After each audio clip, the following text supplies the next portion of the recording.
உனக்குள்ளே நிம்மதி என்ற தலைப்பில் தான் எழுதிய அர்த்தமுள்ள இந்து மதம் என்ற புத்தகத்தில் கவியரசர் கண்ணதாசன் கூறியிருக்கும் அற்புதமான பல தத்துவ கருத்துக்களை பற்றி தான் இந்த பதிவில் நாம் பார்க்க போகிறோம். வாங்க பதிவிற்குள் போகலாம்.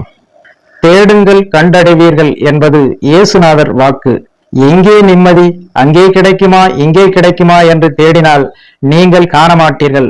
அது உங்கள் உள்ளத்துக்கு உள்ளேயே ஒளிமயமாக நிற்கிறது. பாண்டவர்களும் வனவாசம் புரிந்தார்கள், ராமனும் வனவாசம் சென்றான், தேவர்களும் ஒளிந்து வாழ வேண்டியிருந்தது. கேட்டவர்களுக்கெல்லாம் வரம் கொடுத்த சிவபெருமானுக்கும் நிம்மதியற்ற காலம் இருந்தது. நிம்மதி குறைவு என்பது எல்லோருக்கும் ஒரு நாள் வந்தே தீர்கிறது. பணக்காரனாயினும் ஏழையாயினும் வாழ்க்கை பயணத்தில் ஏதோ ஒரு சக்கரத்தில் காலை கொடுத்து விடுகின்றான். கொஞ்ச காலம் அவனை வாட்டி எடுக்கிறது. ஜீரணிக்க தெரிந்தவனுக்கு மலையும் கடுகளவு, அது தெரியாதவனுக்கு கடுகும் மலையளவு. கொஞ்சம் மௌனத்தை கடைபிடியுங்கள், அதில் ஒரு வகை நிம்மதி உண்டு. மௌனம் கலகநாஸ்தி என்பார்கள். அளந்து பேசி அளந்து வாழ்கிறவனுக்கு அதிகபட்ச ஆசை கிடையாது. ஆசை குறைய குறைய துன்பமும் குறைந்து போகிறது. வாழ்க்கை கட்டுக்குள் வந்தால் மனமும் கட்டுக்குள் வந்து விடுகிறது, துன்பமும் கட்டுக்குள் நின்று விடுகிறது. எதுவும் அளவு கடந்து போகும்போதுதான் ஒரு எதிரொலியை கொண்டு வந்து காட்டுகிறது. இருட்டு வெளிச்சம், இன்பம் துன்பம் இரண்டையும் சமமாக கருதும்படி பகவான் கீதையிலே போதிக்கிறான். பகலிலே குருடனுக்கும் கண் தெரியும், ஆனால் இருட்டிலே எவனுக்கு கண் தெரிகிறதோ அவனே ஞானி. முதுகு சொரணையற்று போய் எவனுக்கு வழி தெரியாமல் போய் விடுகிறதோ அவனே நிம்மதி அடைந்தவன்.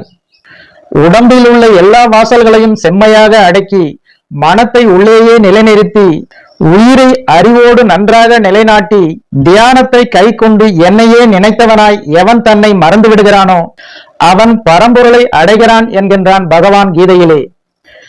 நீங்கள் பரம்பொருளை அடைகிறீர்களோ இல்லையோ, நிம்மதியை அடைகிறீர்கள். பகவத்கீதையிலே சேத்திரம் பற்றியும் சேத்ரஞ்சம் பற்றியும் பேசப்படுகிறது. சேத்திரம் என்பது உடல், சேத்ரஞ்சன் என்பது உயிர். எது நிம்மதியை இழக்கிறது, சேத்திரமா சேத்ரஞ்சனா? உடலுக்கு நிம்மதி இல்லை என்றால் மருத்துவன் உண்டு, உயிருக்கு நிம்மதி இல்லை என்றால் நீங்களே மருத்துவர்கள். கட்டி கொடுத்த சோறும் சொல்லிக் கொடுத்த புத்தியும் தலைமுறைக்கு வரமாட்டா. இந்த நூலில் கண்டபடி நீங்கள் நடந்து கொண்டு விட்டாலும் கூட உங்களை நீங்களே வாதித்துக் கொண்டிருந்தால் நெஞ்சுக்கு நிம்மதி வராது. ஆன்மாவின் சொரூபத்தை உணர்ந்து அதன் இயக்கத்திற்கு ஒத்துழைப்பதுதான் தேகம் என்பதை அறிந்து ஒழுங்காக இயங்கினால் நிம்மதி நெஞ்சுக்குள்ளே இருப்பதை காணலாம். அது ஒன்றும் கடையில் விற்கும் கத்திரிக்காய் அல்ல, வசதி உள்ளவன் வாங்கிக் கொள்வதற்கு. மீண்டும் சொல்கிறேன், மனசுதான் காரணம். ஒன்றை சரியென்று நினைத்துவிட்டால் மனசு நிம்மதியடைகிறது, தவறு என்று நினைத்துவிட்டால் மனசு தாவி குதிக்கிறது. அதனால்தான் நடப்பதெல்லாம் நன்மைக்கே என்றார்கள். நல்ல மனைவியின் மேல் சந்தேகப்பட்டு வாழ்க்கையை அழித்து கொண்டவர்களும் உண்டு. மோசமான மனைவியையே முழுக்க நம்பி நிம்மதியாக வாழ்ந்து முடித்தவர்களும் உண்டு. 10,000 ரூபாய் சம்பாதித்து புத்தி கெட்டு அலைந்தவர்களும் உண்டு. 200 ரூபாய் சம்பளத்தில் இணையற்ற அமைதி கண்டவர்களும் உண்டு. அழுக்கு வேட்டியை துவைத்து கட்டுவதிலேயே ஆனந்தம் கண்டவர்களும் உண்டு. சலவை வேட்டியிலும் சரிகை இல்லை என்று சரித்து கொண்டவர்களும் உண்டு. மனது எந்த ஒன்றை காண்கிறதோ அப்படியே ஆகிவிடுகிறது. அற்புதம் என்று அது முடிவு கட்டிவிட்டால் அது அற்புதமாகவே ஆகிவிடுகிறது. மோசம் என்று தோன்றிவிட்டால் மோசமாகவே காட்சியளிக்கிறது. பல நேரங்களில் மனது தன் கணக்கை மாற்றிக்கொள்கிறது. நானே முதற்கட்டத்தில் ஒருவரை பற்றி போடுகிற கணக்கை மறுகட்டத்தில் மாற்றிக்கொண்டிருக்கிறேன். மாறுதல் மனிதன் இயற்கை. அதில் இன்பம் தோன்றும் போது உடனடியாக நிம்மதி. இந்த பேரிடியை என்னால் தாங்க முடியாது என்று சில சமயங்களில் சொல்கிறோம். ஆனாலும் நாம் உயிரோடுதான் இருக்கிறோம். காரணம் என்ன? மனது வேறு வழியில்லாமல் அதை தாங்கிவிட்டது என்பதே பொருள். உலகத்தில் எது தவிர்க்க முடியாதது?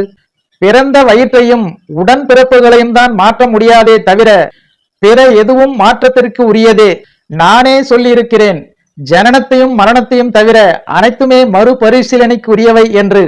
மனைவியை மாற்றலாம், வீட்டை மாற்றலாம், நண்பர்களை மாற்றலாம், தொழிலை மாற்றலாம், எதையும் மாற்றலாம். மாறுதலுக்குரிய உலகத்தில் நிம்மதி குறைவதற்கு நியாயம் என்ன? மனது நம்முடையது, நாம் நினைத்தால் அதை மாற்றிக்கொள்ளலாம். நமக்கு முன்னால் வாழ்ந்து செத்தவர்கள் எல்லாம் ஆயுட்காலம் அமைதியாக இருந்து செத்தவர்கள் அல்ல. இனி வரப்போகிறவர்களும் நிரந்தர நிம்மதிக்கு உத்தரவாதம் வாங்கி கொண்டு வரப்போகிறவர்கள் அல்ல. அவரவர்க்கு வாய்த்த இடம் அவன் போட்ட பிச்சை. அறியாத மானிடர்க்கு அக்கறையில் பச்சை. எந்த துன்பத்திலும் சிக்கிக் கொள்ளாதீர்கள். மனத்தை எளிமையாக வைத்திருங்கள். கவலைகள் அற்ற ஒரு நிலையை மேற்கொள்ளுங்கள். நிரந்தரமான நிம்மதிக்கு ஈஸ்வரனை நாடுங்கள். நெஞ்சுக்கு நிம்மதி ஆண்டவன் சன்னதி. நினைத்தால் எல்லாம் உனக்குள்ளே. இவ்வாறு உனக்குள்ளே நிம்மதி என்ற தலைப்பில் தான் எழுதிய அர்த்தமுள்ள இந்து மதம் என்ற புத்தகத்தில் கவியரசர் கண்ணதாசன் கூறியிருக்கும் இந்த ஒரு சுவாரஸ்யமான தத்துவ கருத்துக்களை பற்றி நீங்கள் என்ன நினைக்கிறீர்கள் என்ற உங்களோட கருத்துக்களை மறக்காம கமெண்ட்ல பதிவிடுங்க. மேலும் அர்த்தமுள்ள இந்து மதம் என்ற புத்தகத்தின் அடுத்த பதிவில் சந்திக்கலாம். அதுவரை உங்களிடமிருந்து விடைபெறுவது ஐம் சி இளங்கோ. நன்றி, வணக்கம்.